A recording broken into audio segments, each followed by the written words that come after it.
आप हमारे साथ किसी भी दुनिया के बड़े शहर में चलिए, सिडनी चलिए, सिडनी और पटना का जो ज्योग्राफिकल सिचुएशन है, नदियों से, वहां भी नदियां हैं। उन नदियों को, उस समंदर को सिडनी के, ऑस्ट्रेलिया के लोगों ने कैसे अपने एडवांटेज के लिए यूज किया है, ये सारी अच्छी चीजें वही नदी के किनारे, समंदर के किनारे बनी हुई है।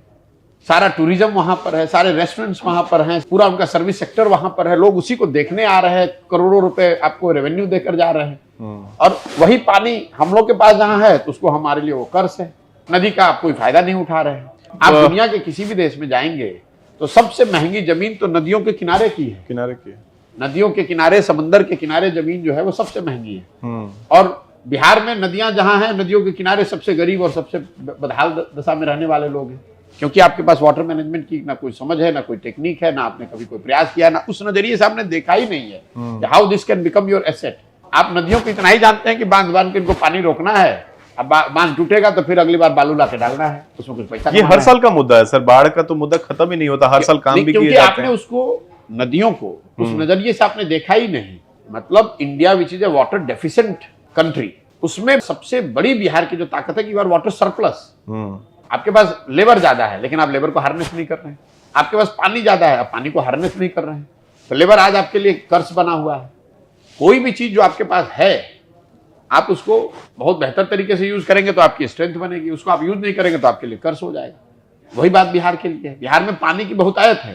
कच्छ में जो फैक्ट्री लग रही है, आपको मैं एग्जांपल दे रहा हूं, अगर टेक्सटाइल, जितनी वाटर रिलेटेड इंडस्ट्रीज हैं, उनको पानी पर जो खर्चा है, अगर आप उसको बिहार में वो सुविधा दे दें तो उनका 40% प्रोडक्शन का कॉस्ट कम हो जाएगा। लेकिन आप मुझे बताइए, बिहार में कोई टेक्सटाइल से रिलेटेड कोई इंडस्ट्री कहीं हो तो, मतलब बुनकर यहाँ के, उन फैक्ट्रियों में काम करने वाले लोग बिहार के। तो ये जो फेक समाजवाद की सोच है कि किसी चीज को बहुत बड़े स्केल पर सोचने की इनकी सोच मतलब है ही नहीं। एक ही चीज को बड़े स्केल पर सोचते हैं, गरीबी को बराबर रखो, सबको गरीब रखो, सबको अशिक्षित रखो, सबको समतामूलक शिक्षा के नाम पर सबको अशिक्षित बना दिया, सबको आर्थिक बराबरी करने की दिशा में सबको गरीब बना दिया।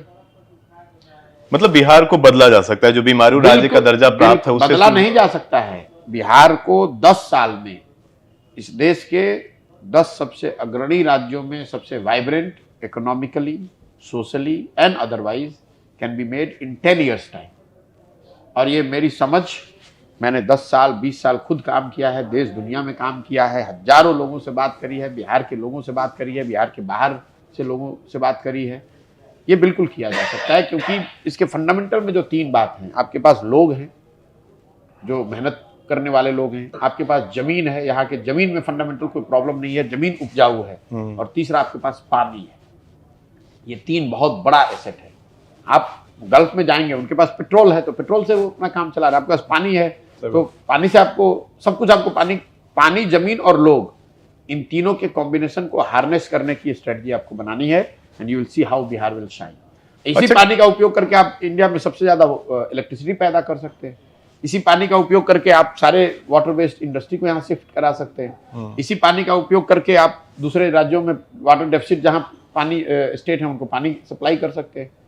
इसी पानी का उपयोग करके आप वेजिटेबल के वर्ल्ड के सप्लायर बन सकते हैं।